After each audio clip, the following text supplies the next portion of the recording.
generate undesirable electrolytic effect, tapi dia menimbulkan efek elektrolitik kalau kita menggunakan arus DC. Makanya kita tidak menggunakan, ya. Kemudian bagaimana kalau kita menggunakan arus AC seperti ini, dengan frekuensi AC, ini akan menghasilkan efek panas. Jadi frekuensi normal yang digunakan adalah 50 sampai 60 Hz itu akan menghasilkan efek panas. Tapi dia juga memproduksi atau mengakibatkan Faraday efek. Ya. Itu mengakibatkan nanti kontraksi otot. Sehingga untuk itu tadi, supaya mencegah gangguannya kita gunakanlah frekuensi yang tinggi. Ya. Jadi di atas 300 kHz. Similarly, effect of alternating current on nerve muscle cell as constant frequency. Jadi sebenarnya simulasi itu berdasarkan frekuensinya. Tapi kalau frekuensinya di atas 300 kHz, dia tidak memiliki istilahnya. Ini yang digunakan beberapa alat elektrosalutri. Contohnya LV generator dia menggunakan 350 kHz. Kalau dia punya Siemens begitu menggunakan 700 kHz. Ada juga beberapa ECU menggunakan 1 MHz. Jadi macam-macam digunakan. Yang harapannya hanya menghasilkan thermal effect only. Ya, jadi dia tidak menimbulkan efek yang lain. Oke. Nah, persoalannya ya, bagaimana sih panas ini pengaruh panas terhadap tubuh kita? Kalau dia 40 derajat, dia mengakibatkan trauma di luar, efek terbakar di luar. Kalau 49 derajat, dia masih mengakibatkan efek trauma ke dalam, sudah mulai sampai dalam. Kalau 70 derajat, dia mengakibatkan efek koagulasi, menutup pembuluh darah. Kalau sampai 100 derajat, desiccation, ya, dia sudah mulai sampai membakar, mengiris. Gitu. Kalau 200 derajat Celcius menjadi karbon. Ini yang dimanfaatkan di dalam ESO. Panasnya seberapa? Gitu. Dia nanti bisa sampai 100 derajat, 120 derajat bisa, atau di atas 100 derajat Celcius. Jadi kalau kita lihat bagaimana sih ESO itu bisa memotong. Kalau bisa memotong kan jelas, karena tajam di sayap dong. Tapi bagaimana ESO bisa memotong? Nah, pada saat arus listrik itu mengalir, maka dia akan menimbulkan panas. Pernah lihat kalau misalnya ada listrik positif negatif ditadu, muncul panas. Panas yang paling tinggi pada saat adalah sentuhannya sangat kecil. Begitu kecil dia nanti panasnya. Jadi bukan panas di elektrodet, tapi pada saat dia bertemu, di situ akan muncul panas. Panas itu bisa sampai 100 derajat Celcius. Tapi pisaunya atau ujungnya elektrodet tidak panas. Dia hanya panas pada saat bersentuhan. Kalau nggak bersentuh nggak panas. Paham ya? Dan itu temperaturnya bisa sampai 100 derajat Celcius. Nah, di dalam tubuh kita itu kan ada matriks sel. Sel-sel kecil yang bentuknya bulat-bulat seperti ini. Jadi dibangun dari matriks sel dulu. Kalau dilihat di mikroskop itu ada bulat-bulat kecil. Nah, kalau ini terkena listrik, maka matriks sel ini akan menjadi panas. Panas ini akibatnya dia akan pecah, sehingga yang keluar adalah airnya, H2O-nya. Ya, sehingga terjadilah kalau nanti banyak pecahannya, maka dia akan menjadi bulatan seperti itu, potongan. Itu yang dimanfaatkan di sini. Jadi sebenarnya no mechanical force.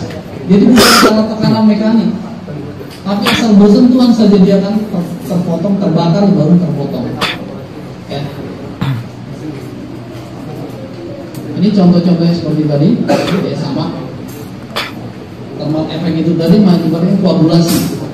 Ya, koagulasi itu di bawah 100 derajat Celcius. Jadi nanti kalau koagulasi itu panasnya lebih sedikit, lebih rendah dibanding dengan cutting. Kalau cutting itu lebih tinggi. Oke. Ini contohnya ini, jadi ada arus mengalir dari sini menuju ke jaringan, ditangkap oleh neutral plate kembali lagi. Jadi ada arus yang mengalir sebenarnya. Nah, sehingga nanti yang paling utama, yang sering terjadi, kemarin saya dapat kabar dari teman di rumah sakitnya, pasiennya terbakar. Kenapa terbakar gitu Pak? Itu kenapa ESO-nya membakar gitu?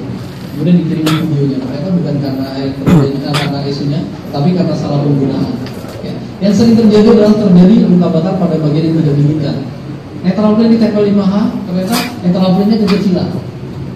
Sehingga Pada saat ini kekecilan, maka arus di sini akan menimbulkan panas di sini dan muncul panas. Tapi kalau netral plate-nya lebar, maka panas di sini tadi itu di sini diurai, dibagi-bagi, sehingga tidak muncul panas di sini. Oke, itu kira-kira seperti itu. Ini efek pemotongannya. Kalau ini tadi apa namanya cutting, kemudian ini blend, ini koagulasi. Jadi yang dimainkan sebenarnya adalah apa namanya campurannya saja, bukan frekuensinya nanti dimainkan. Ya, kalau kita lihat nanti modulasinya yang kita mainkan. Ada frekuensi 350 kHz, kemudian kita modulasi. Nanti modulasinya kita masuk ke rangkaian sebenarnya panjang, tapi panjang banget. Ya, ini kelengkapan dari sebuah ESU, ada elektroda aktif, modelnya seperti ini, elektroda bipolar seperti ini, netral plate-nya seperti ini, kemudian lens-nya seperti ini, dan ini full switch. Prinsip kerja ESU kira-kira seperti ini. Ini mungkin yang terakhir nanti gambarannya. Bahwa ESU ada osilator menghasilkan frekuensi tinggi 700 kHz, masuk ke driver atau juga digunakan sebagai pencampur. Ada modulasi, modulator. Ini adalah mengakibatkan nanti kapan dia cutting, kapan dia modulasi. Jadi frekuensi di sini nanti dimodulasi. Jadi diputus-putus. Nanti kalau belajar modulasi nanti mungkin sekedar gambaran saja. Kalau Anda mau tahu modulasi nanti mungkin nanti kalau belajar apa namanya mikro gitu ya. Nanti pernah tahu namanya PWM. Terus with modulation. Jadi menggerakkan motor dengan PWM gitu ya. Apa sih itu? Ada frekuensi kemudian dimodulasi frekuensinya. Bagaimana itu nanti lebih dalam lagi mungkin di pelajaran di kelas boleh kita tahu nanti. Kemudian frekuensi tinggi ini tadi yang sudah termodulasi masukkan ke HF filter, high frequency filter, supaya tidak ada frekuensi rendah yang masuk. Tadi batasannya adalah 300. Kalau 300 itu mengakibatkan efek Faraday. Kemudian masuk ke rangkaian kontrol ini sebenarnya mengatur kapan demodulasi cutting, kapan modulasi. Dilanjutkan masuk power arm. Power arm ini adalah tumbuhan daya, sehingga arus dan daya itu sehingga daya menjadi besar, baru kemudian bisa digunakan di pasien. Oke. Kemudian risiko cedera ada, bisa risiko strom listrik, bisa juga luka bakar. Ini sebenarnya lebih arah ke user. Jadi kita lewatkan saja karena user lebih tahu ini sebenarnya. Kemudian yang terakhir mungkin nanti saya kasih gambaran saja. Ini penggunaan elektrik sebenarnya.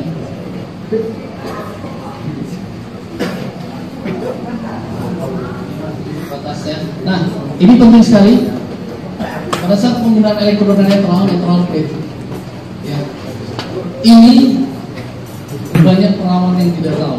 Saya pernah menanya beberapa kali itu di beberapa rumah sakit, memasang netral plate itu di mana yang paling benar, ternyata mereka nggak tahu.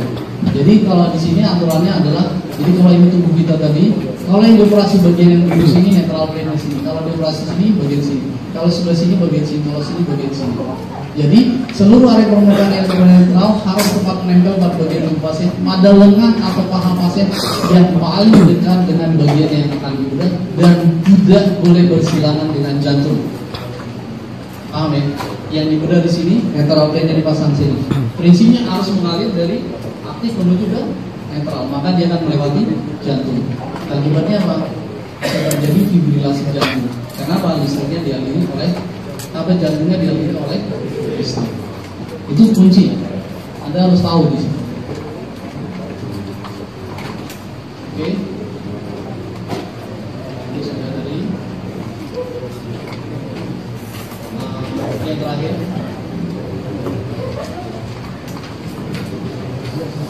Ini tentang reverse tadi. Jadi dari kita melakukan reverse kita nonton filmnya saja, ya. Ini standarnya kelengkapannya banyak seperti ini. Ada apa namanya? Ada sensor banyak. Ada kabel powernya. Ini terpasang. Harus benar-benar terpasang dengan bagus ya. Netral. Power port-nya. Kemudian kita power on. Ini cutting, ini koagulasi dan ini bipolar. Pengaturan dosis cutting, ya, nanti pengaturan bisa dinaikkan, di-press, bisa di-press. Ini untuk koagulasi, ya. Ini untuk bipolar. Jadi ada sisinya masing-masing. Cutting itu warna kuning standarnya, bipolar itu koagulasi itu warna biru. Kemudian ini namanya efek, bisa diatur efeknya. Efeknya itu nanti berupa campuran antara cutting dan koagulasi saya campur. Ini modenya nanti soft atau spray. Ya, kalau soft harus menempel, kalau spray tidak perlu menempel. Nah, ini pakai suit atau foot suit. Itu ada fitur-fitur atau menunya masing-masing. Ini netral plate, reusable passion plate. Sebelum menggunakan passion plate harus dipasang dulu, ya. Pastikan itu terpasang. Kemudian pedalnya dipasang. Ini pedal foot suit. Jadi nanti kita bisa menggunakan dengan kaki atau dengan tangan. Kalau pakai pedal kita bisa menggunakannya dengan menggunakan kaki. Ini single foot untuk kalau kita menggunakan bipolar. Jadi selalu ada dua. Kalau single itu untuk bipolar, kalau double itu handle, jadi pensil. Ini pisaunya dipasang, diputar untuk mengunci. Ini biasanya dipasang di tengah-tengah sini karena kabelnya cuma satu, dan ini hanya bisa digunakan menggunakan foot suit. Ini bipolar ponsel. Ya, bipolar itu nanti untuk di sini, bagian sini. Bipolar ini modelnya pingset, jadi tanpa neutral plate bisa digunakan. Ya, kabelnya dua, aktif dan neutralnya. Jadi sudah satu menjadi aktif dan neutralnya. Ini aksesorisnya semua dipasang dulu. Kemudian kita bisa lakukan pemotongan dengan pure cut. Ini pure cut tadi, ya, kita berikan dosisnya.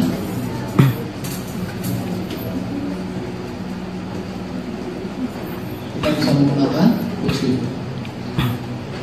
Pada saat injak, maka listriknya akan keluar memotong seperti itu. Nanti kalau mau mau buka warung sate boleh pakai gitu. Pakai jamban.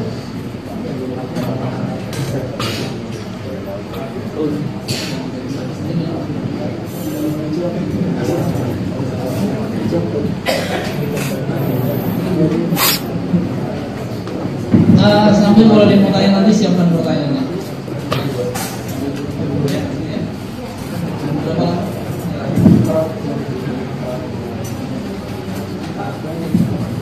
Ya, pertanyaan nanti kita nonton dulu sebentar, tapi disiapkan dulu pertanyaan.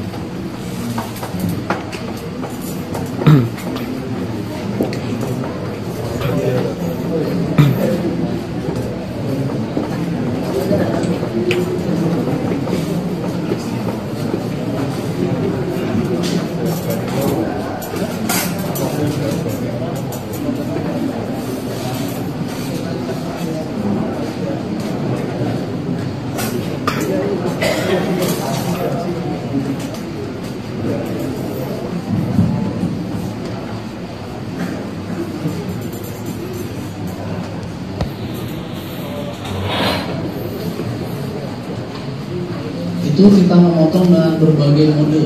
Itu hasil berupa karena ini kita lihat. Kalau dilipat-lipat itu efeknya apa? Nanti putus di dalam. Kenapa putus di dalam? Ketekuk. Ketekuk. Kenapa? Kalau ketekuk putus di dalam? Ini penting dulu. Jawaban kita menjadi penting. Karena user selalu saya sampaikan gini, Bu, Pak, kalau nyimpannya di dulu. Kenapa Mas? Nanti putus. Kenapa putus? User itu nggak tahu dulu, mereka mau tahu gitu. Dan kita harus bisa menerangkan. Jadi kalau dia ketekuk nanti, kalau dia meluruskan yang ketekuk, pasti di dalam bisa ketemukan ya. Begitu dilewatkan arus, maka ditemukan ini akan arus menjadi lebih besar, sehingga putusnya di dalam. Karena arusnya lebih besar, maka dia sering putus di dalam. Pernah tahu ya, sarjana di rumah kita, handphone kita mau putus ya gitu. Karena sering kita lipat-lipat. Mulai dari kita, nanti sampai pada user. Saya kira gitu. Ada yang mau tanya mungkin? Catatan saja. Silakan. Mau dipandu atau langsung tanya saja? Langsung tanya. Oke, kita masuk dalam sesi tanya jawab. Ada yang mau bertanya dulu? Saya senang kalau ada yang bertanya. Gak tahu itu artinya mudah apa enggak gitu. Ada yang bertanya? Atau mungkin sudah cukup jelas gitu ya? Pak, penjelasannya cukup jelas. Jadi saya tidak sudah bertanya. Masa malu-malu boleh bertanya? Kalau mau tanya nomor telepon saya nanti tanya sama manusia. Ya, ada jet solar. Jadi di sini nanti dia dekontaminasi dulu. Setiap orang masuk kota itu dekontaminasi. Bisa pakai HP. Cuci tangannya juga tidak boleh dipegang. Dia harus menggunakan sensor, baik pakai kaki atau menggunakan tangan seperti itu, supaya benar-benar dia steril. Nah, setelah dia nanti ini, tangannya ini nggak boleh menyentuh sesuatu lagi. Ya. Tangannya selalu begini, supaya benar-benar tidak menyentuh sesuatu. Dia masuk ke dalam seperti itu.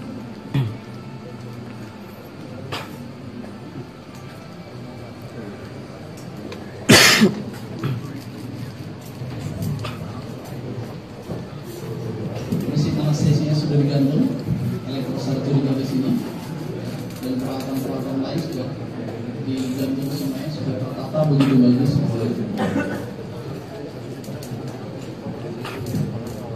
Dia dilengkapi dengan lampu operasi. Lampu operasi ini dibuat dari bahan LED sekarang yang terbaru, kita menggunakan LED. Temperatur udara juga disetting, humiditasnya juga diatur.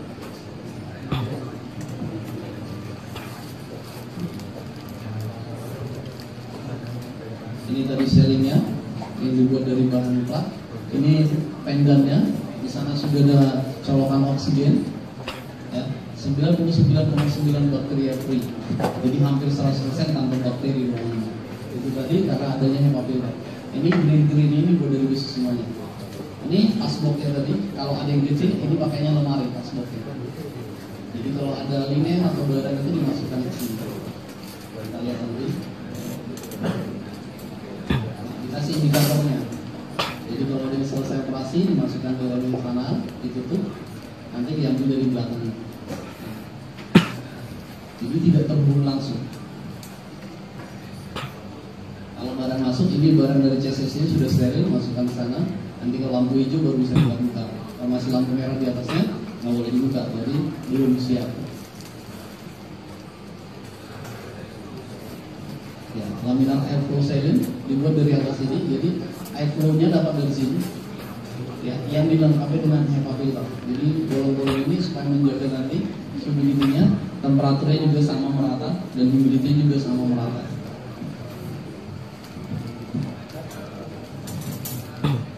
Ini adalah SDF yang keluar dilengkapi di sini. Dibuat besar, nanti ada mungkin ada gudang film. Tapi kalau dia butuh kecil bisa dikecilkan seperti ini. Bisa di-adjust juga nanti brightness-nya atau area-area yang mau dilebihin. Ini electrical control panel. Ya, ada timernya, ya ada jam realnya, ada jam operasinya. Berapa lama sudah operasinya?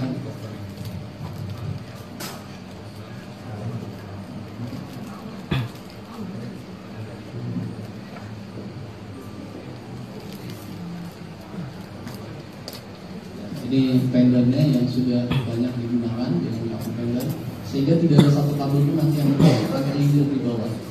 Jadi tidak ada mungkin orang itu kesandung sama kabel, karena kabelnya sudah di sini. Ya, mungkin nanti dari elektrosarjeri ke pasiennya atau dari ini.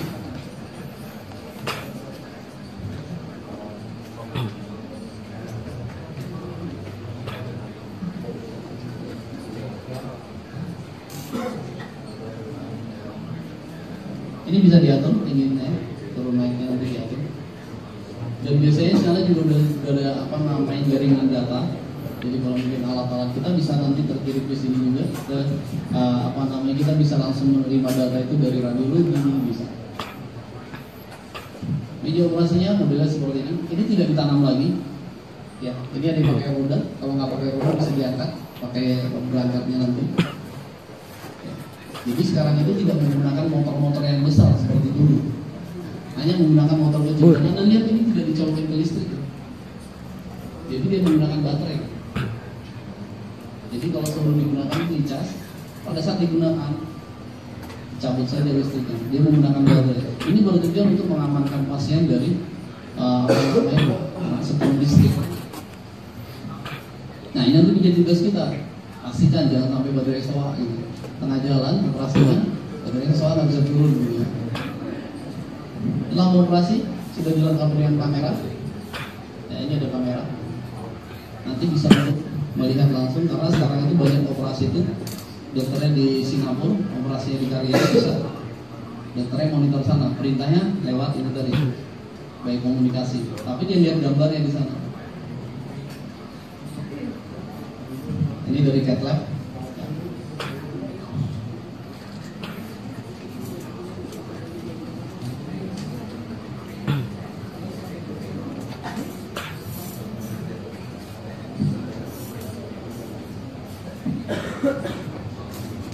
Jadi mungkin sudah mulai kebayang, ruang operasi itu seperti itu.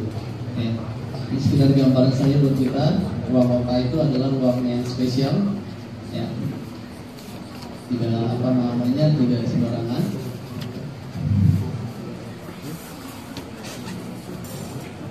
Oke, kita lanjutkan. Ini di ruang rumah sakit kami, Dr. Karyani. Ini masih beberapa waktu yang lalu, sekarang sudah berkembang lampu operasi. Lampu operasi mungkin kita lihat, mungkin beberapa itu ada lampunya. Sekarang itu cuma satu. Ya, kalau yang model seperti lampu ini cuma satu. Reflektornya yang bisa. Nah, lampu operasi ini sebenarnya lampu biasa menurut saya. Tapi ada memang kriterianya. Lampu operasi itu nggak murah ya.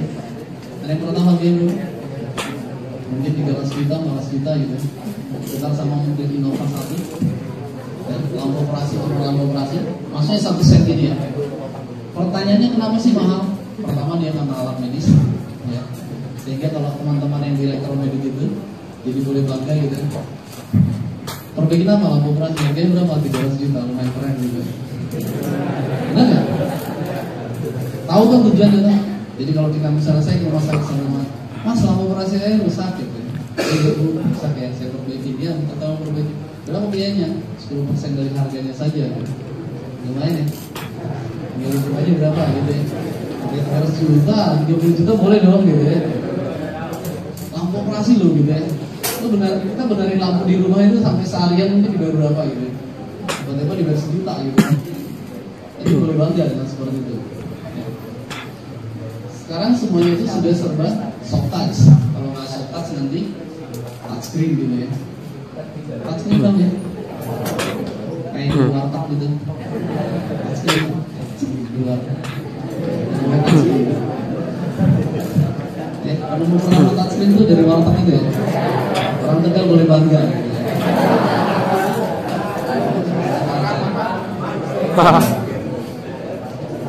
Nah, kemudian ini kontrolnya, kontrol kamera. Jadi di sini sudah ada pengaturan fokus lagi. Syarat dari sebuah lampu operasi, ya, 3 syarat lampu operasi itu. Yang pertama, dia tidak boleh merubah warna pada objek. Jadi kalau saya warna kulitnya hitam, kalau di lampu operasi tetap hitam. Iya kan? Mas yang hitam pernah dibuat sama hitam pernah main ke bawah ke jalan tol gitu, di bawah kemaran lampu merkuri gitu, ada lampunya. Kalau kita di bawah lampu merkuri itu kulitnya putih, apa hitam jadi putih? Hitam loh putih. Itu hitam lagi. Akhirnya beli lampu di rumah yang kurus semua gitu. Karena warna lampu itu bisa merubah warna. Efek cahaya bisa merubah warna. Ya, kalau cewek-cewek beli pakaian tuh kalau di matahari gitu, cakep ya, sampai di rumah kok belagu sih. Iya kan? Ya etalasinya bagus. Emang dikasih efek cahaya supaya bagus gitu. Begitu birunya bagus, hitam legam, sampai di rumah hitam bagus gitu. Ya karena efek cahaya. Jadi cahayanya tidak boleh berubah warna pada objek. Jadi warna di objek itu tidak boleh berubah. Bisa kebayang ya? Itu kalau penjinak bumi itu dia bingung, ini apa merah, biru kan gitu ya. Kalau di dalam jaringan itu lebih dekat warnanya. Kira-kira hati itu warna apa sih gitu? Hah? Pink. Hatinya lebih banget. Ya hati yang merah lah, merah hati. Namanya merah hati gitu ya. Iya kan? Merah hati. Kalau hatinya sudah hitam, ada nggak? Hatinya mengeras, sirosis, makanya jangan keras hati. Kalau hatinya keras nanti sirosis. Kalau sirosis hatinya tidak berfungsi, Anda gampang keracunan, kan gitu ya. Oke, ini hanya bisa diatur terang benderangnya, kemudian dimatikan. Jadi indikator nanti listriknya masuk ke benda. Ini yang model-model terbaru sekarang pakai LED. Ya, LED juga sama kontrol yang seperti ini. Lampunya sudah banyak. Ya. Yang kedua, syarat sebuah lampu operasi adalah tidak menimbulkan bayangan pada objek.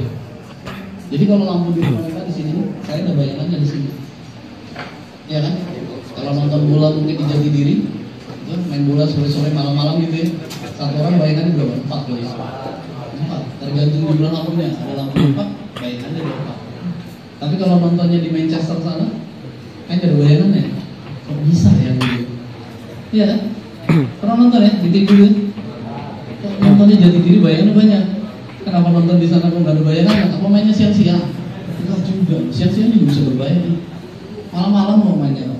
Tapi memang itu yang disetting sebuah lampu operasi. Bagaimana lampu operasi ini tidak menimbulkan bayangan pada objek? Itu ada cara-cara yang tersendiri. Itu persyaratannya. Ya, ini lampunya. Kedua, lampunya itu tidak menimbulkan panas pada objek. Bisa ngebayang lampunya? Operasi berapa lama? 5 jam. Disinarin terus. Kebetulan di bagian hatinya tadi itu sampai hatinya mengering dan keras, ya kan? Darahnya menjadi apa namanya karet ya, mengental itu, tahu ya? Karena kena panas itu jadi panas itu terus, ya sudah jarang gitu. Ya, jadi tadi apa syaratnya? Tidak menimbulkan panas pada objek, tidak berubah warna pada objek. Itu 3 syarat. Bur, percuma kau ngomong. Percuma kau ngomong. Nggak didengar. Ini lampu operasinya sudah menggunakan LED. Anda bisa lihat nanti operatornya di mana, gitu ya. Ada di sini, ada di sini. Tapi nanti objek ini tidak terhalang. Ini lampu dari belakang, tapi tidak timbul bayangan di sini.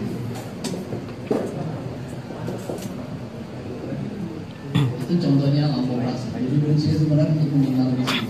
Nanti bisa diarahkan kemana titik. Jadi yang tertitik itu adalah di ruang operasi saja. Sudah punya bayar deh lampu operasi. Ya nanti untuk pelajaran lebih lanjut bisa kita cari tahu nanti. Jadi untuk tidak menimbulkan panas, itu harus digunakan filter panas. Sehingga lampu itu tidak panas, walaupun lampunya nanti panas, tapi dengan menggunakan LED sekarang hampir semua tidak panas karena lampu LED tidak panas. Tapi pada saat awal ditemukan LED ini, ternyata cahayanya itu bisa berubah warna pada objek. Pernah lihat ini lampu senter handphone itu putih banget gitu ya.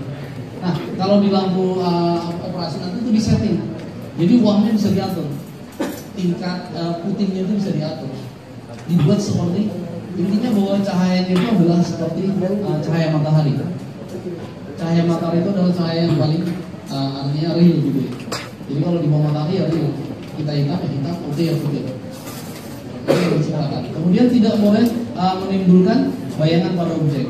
Itu dibuat sistemnya difokuskan. Makanya dulu lampu operasi itu banyak 1, 2, 3, 4, 5, 6, 7 supaya cahaya itu menuju ke dalam satu titik. Sehingga dari kalau misalnya tadi saya katakan di Manchester kita nonton bola gitu ya. Nanti kalau lihat itu lampunya seluruh lapangan itu ada lampu. Semuanya menuju satu titik. Kalau di Jatidiri lampunya berapa? 4 titik. Dan itu tidak sama-sama dalam satu area atau satu arah. Jadi kalau ada sinar dari sini, maka bayangan timbul di sana. Sebenarnya gampang, tinggal dibuatkan saja sama satu titiknya. Jadi kalau ada cahaya sini, ada cahaya dari luar ke belakang. Kalau sama kekuatan cahayanya, maka tidak akan timbul bayangan. Makanya kalau lampu operasi itu putus lampunya satu. Kalau yang banyak-banyak begitu, harus ganti semuanya. Kenapa? Karena kuat cahayanya mungkin berbeda yang baru dengan yang lama. Nah, supaya tidak mengganti semuanya bagaimana? Nah, itu dulu ada kata yang buat menciptakan seperti itu. Setiap lampu diatur intensitasnya. Jadi di setiap lampu dikasih alat ukur intensitas cahaya. Jadi kalau dia mau misalnya ganti lampu satu, ganti lampunya yang baru dikurangi intensitasnya, samakan dengan yang lain. Nah lampu operasi itu nggak murah juga loh. Ada yang sampai 1 juta satu, mungkin 3 juta satu. Putusnya 1 3 juta, tapi harus ganti 7. 3 kali 7 berapa? 1 juta, lumayan kan? Kalau bisa kita atur supaya ganti satu saja, kenapa enggak itu? Tinggal tambah saja modifikasi. Itu pintar-pintar kita. Ini mungkin logikanya kita lumayan sekali. Kemudian kita masuk meja operasi. Ini meja operasi yang model sekarang. Ya. Meja operasi ini cuma terletak baterainya di sini, kemudian dia menggunakan remote untuk kontrolnya, di sini motornya, rangkaiannya di sini semuanya. Ya, ini dikontrol dengan menggunakan remote. Ya. Kemudian ini contohnya, ya, meja operasi tadi sudah kita lihat contohnya. Ini colokan ke listrik kalau kita mengecas, kalau sudah tidak digunakan nanti, kalau pada saat digunakan dicabut saja listrik. Oke, kita sekilas saja saya kasih lihat gambaran sebuah meja operasi.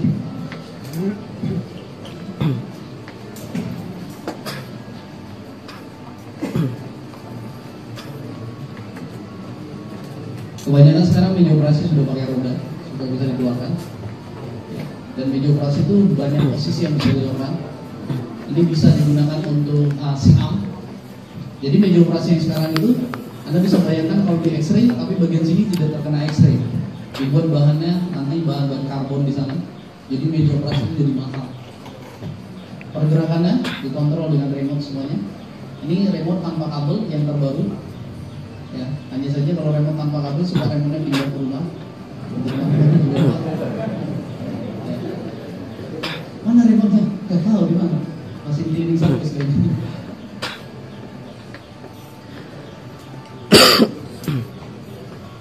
Tapi juga nggak pintar gitu ya. Misalnya ada yang ditempel pakai kabel, ada yang bisa dilepas.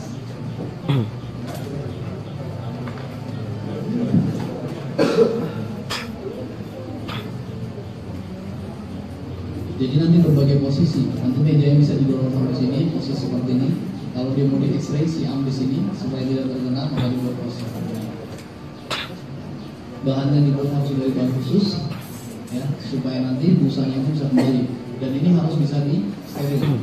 Jadi setelah selesai digunakan, dicopot semua, di steril lagi, atau dibersihin, di swab lagi, dikontaminasi, baru dipasang lagi. Ini dibuat dari posisi seperti ini tergantung bentuk operasinya. Bisa operasi THT, bisa operasi opsi dan segala macam. Jadi kelengkapan dan meja operasi itu sebenarnya banyak. Dan bahannya harus dibuat dari bahan-bahan stainless. Tahu yang nama stainless ya? Jangan diganti besi nanti. Tahu ini anti karat gitu ya. Selain anti karat, ternyata dia juga kuman itu tidak bertumbuh di sana. Anda perlu tahu nanti. Ya, kuman itu tidak bertumbuh di stainless, bahan stainless. Apalagi kalau di tembaga. Sehingga nanti kalau gas di situ dibuat dari bahan tembaga.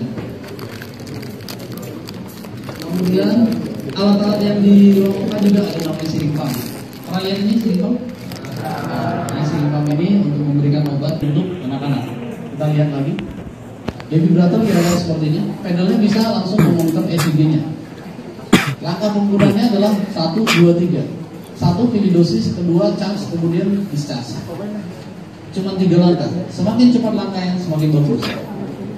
Jadi kalau terjadi konblu adalah gagal jantung, ya, jadi orang yang gagal jantung ada nafas, maka mungkin dikasih resusitasi. Yang terakhir adalah namanya defibrilasi. Nanti kalau kita lihat defibrillator itu rata-rata dia sampai 360 joule. Tapi yang model sekarang ini namanya hanya sampai 200 joule. Ini pernah jadi pertentangan di rumah sakit. Dokternya tidak mau pakai karena dia maksimal 200 joule. Loh, orang dewasa itu bisa sampai 300 sampai 360 joule. Tapi kenapa ini cuma sampai 200 joule? Dikatakan ini dokter buat anak-anak ya. Ya, ternyata itu perkembangan lagi. Ini namanya defibrillator yang smart bipasif.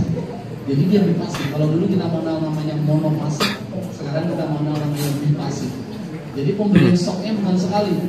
Dia berikan ke atas, cek, ditutup lagi satu siklus. Kalau dulu cuma dibuka saja, buka, nanti menutup sendiri gitu. Makanya dikasih 360 joule. Jadi dengan 200 joule itu sama dengan 360 joule. Ya. Itu defibrillator. Kemudian di sana juga ada namanya mesin anestesi. Mesin anestesi mungkin sudah belajar gitu ya. Atau mungkin belum, tapi gambarannya mesin anestesi seperti ini. Kita lihat lagi, lebih dekat. Ini sebuah mesin anestesi. Ya. Mesin anestesi ini sangat penting di dalam di operasi.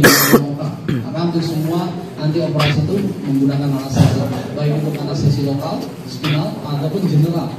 Ini adalah anestesi yang general yang dimasukkan lewat pernapasan kita. Vaporizer. Jadi fungsinya buat apa? Nah, fungsinya adalah membagikan suatu campuran gas dan mengatur proporsinya. Jadi Jadi membagikan suatu campuran gas. Campuran gas apa aja? Bisa O2, N2O, kemudian dicampur dengan gas anestesi atau agentnya. Ya. Tujuannya untuk apa? Mengendalikan tingkat kesadaran pasien. Jadi pasien itu diatur tingkat kesadarannya, bukan dibuat tidur selamanya loh, ya kan? Jadi dibuat dia. Nanti bagaimana mengetahui tingkat kesadarannya? Dilihat monitor vital sign-nya. Orang ini sudah mau bangun belum sih? Kalau sudah mau bangun, kasih lagi.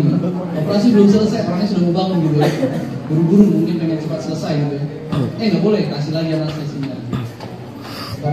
Nah, jadi mengendalikan tingkat kesadaran pasien dalam rangka meniadakan rasa sakit selama prosedur pembedahan. Jadi selama prosedur pembedahan itu orang itu tidak hanya ditidurkan, tapi dikasih juga analgesiknya, Englishnya, menghilangkan rasa sakitnya.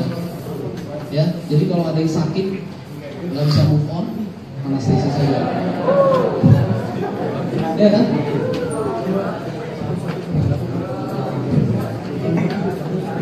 Nah, ceritanya bagaimana tuh? Nanti pasien bernapas secara normal, ditekan oleh jas anestesi, kemudian oleh pernapasan dia, baik dengan pernapasan spontan dia, ataupun mungkin dia sudah tidak bisa napas spontan, dibantu dengan ventilator, dipompakan supaya masuk ke tubuhnya. Begitu dia bernapas, maka dia masuk ke paru-paru, dari paru-paru dibawa darah ke seluruh tubuhnya, maka dia akan hitungannya. Bapak belajar menghitung ya, 1, 2, 3, kembali baru sampai 8 nanti sudah tidur gitu. Pak, sudah tidur berarti. Baru dipotong, dibelah ya. Ini prinsip di dalamnya sebuah mesin anestesi. Lebih kita ke dalamnya, gitu ya. Sebuah mesin anestesi itu dia memberikan nanti ada namanya sistem continuous flow. Jadi menyediakan flow yang secara kontinu. Kontinu O2 dan gas anestesi. Ini ya, sistemnya di sini. Ini gas supply-nya, kemudian gas supply-nya nanti diatur, ya dikontrol, baik itu tekanannya maupun flow-nya. Dari gas ini tadi sudah dicampurin tadi, di mixer tadi masuk ke vaporizer. Vaporizer ini adalah tempat agentnya. Jadi baik itu halatan, misalnya kuren dan segala macam kuren itu vaporizer. Jadi obat tidurnya ini. Obat penghilang rasa sakit apa? Gas N2O. Kemudian nanti diberikan ke sini. Di sini sudah ada press gas yang siap dihirup pasien. Maka pasien yang bernapas, dihirup pasiennya kemudian dibuang nanti, ya sebagian ini dibuang ke atmosfer melalui scavenging system nanti dibuang ke sini, melalui scavenging system dibuang atau dari sini. Karena ada dua nanti kita kalau manual pakai ini, pakai ventilator seperti ini. Jadi ini yang menekan masuk ke dalam paru-paru pasien adalah pompa di sini, ditiupkan kemudian masuk ke dalam pasien. Pasien yang bernapas balik, ekspirasi, balik ke sini, kemudian dibuang ke atmosfer. Sebagian lagi diputar lagi, dihirup lagi.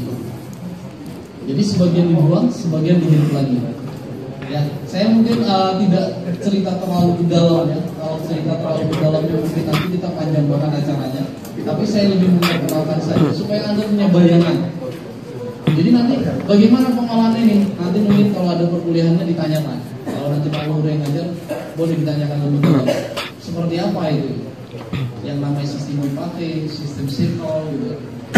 Bagaimana sih caranya kok udah nafas kita dibuang dihirup lagi gitu? Jorok banget ya gitu. Bisa apa ya? Ada yang mau nafasnya dibuang kemudian dihirup lagi? Padahal kita ini penghasil sampah loh. Anda tahu manusia itu penghasil sampah? Tahu nggak mas? Setiap kita bernapas, kita mengambil sesuatu yang bersih. Kemudian kita ekspirasi, kita membuang kotoran. Benar nggak? Yang kita hasilkan apa? CO2. CO2 itu adalah kotor. Dan itu juga beracun. Iya kan? Makanya kalau kita nanti lama-lama terjebak di ya, kita terjebak di lama-lama orang pingsan. Iya kan? Itu bisa pingsan. Kenapa? Karena dia tidak mendapat oksigen tapi mendapatkan CO2. Dan CO2 ini dengan persen yang tinggi itu bisa merusak otak. Ya. Jadi itu nanti menjadi sangat penting. Ini dasar-dasar yang perlu kita ketahui. Kalau saya katakan gini, oke, kita tahu mesin anestesi, tapi dasarnya harus kuat dulu. Supaya kita dalam perlakuan mesin anestesi nanti jelas. Saya saya pernah membuat sebuah penelitian pada saat saya di kuliah di Jogja. Saya membuat penelitian tentang pengukuran CO2 yang dihirup oleh pasien. Karena pada kenyataannya begitu napas itu ekspirasi, dibuang kemudian diolah lagi, dihirup lagi, tidak diukur nilai CO2-nya. Saya katakan, Pak, kalau proses ini gagal gimana? Ya nggak tahu, Mas. Kan gagal ukur ya. Siapa sih yang bisa melihat kadar CO2? Ini kadar CO2-nya adalah sekian ppm gitu. Ada yang tahu? Lihat udara yang mengalir. Oh, ada 1000 ppm lagi. Ada yang bisa? Nggak bisa, kecuali jangan menggunakan sensor. Ya kan? Sekarang saya tanya, berapa sih kadar oksigen di tempat kita ini? Ada yang tahu? Berapa persen oksigen di sini? Nggak tahu ya. Ini medis sebentar. 20-21% itu adalah kadar oksigen di ambien atau di area lingkungan kita, ya, yang terbuka. Kalau tertutup seperti ini mungkin kita berdaya napas mungkin berkurang, bisa sampai 19. Makanya kalau orang pingsan itu jauh-jauh gitu ya. Kenapa? Supaya dapat oksigen banyak. Nah, sama dengan itu. Siapa yang bisa tahu berapa persen 21? Nggak ada yang tahu, kecuali kita menggunakan sensor tadi. Itu kan hanya perasaan kita saja ya. Tapi harus diukur benar-benar diukur. Oke, kita lanjut dengan ventilator. Ini ventilator. Ya, ini juga ada di ruang makan walaupun nggak terlalu sering dipakai karena lebih banyak kita menggunakan mesin anestesi. Tapi harus ada berjaga-jaga. Ventilator, prinsip kerja ventilator adalah memberikan kadar gas oksigen tertentu dengan volume dan tekanan tertentu keluar ke dalam paru-paru pasien